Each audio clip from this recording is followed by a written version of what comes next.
হ্যাঁ হ্যাঁ, আমি একটা অপরাধী। সমাজের বুকে আমি একটা কলঙ্ক।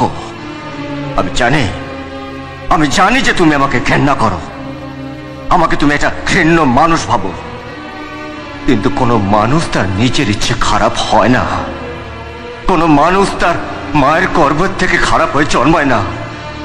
কোনো চোর আনন্দে চুরি করে না, কোনো ডাকাত আনন্দে ডাকাতি করে না, কোনো বেশ্যা তার নিজের ইচ্ছাতে নিজের শরীর বেচে না।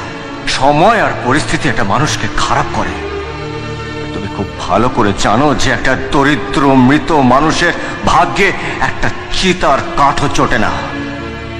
তাই এই পৃথিবী আমাকে একটা জিনিসই শিখিয়েছে, গরিব হয়ে জন্মানোটা কোনো অন্যায় নয়, কোনো পাপ নয়, কিন্তু কিন্তু গরিব হয়ে মরাটা সবচেয়ে বড় অন্যায়, সবচেয়ে বড় পাপ।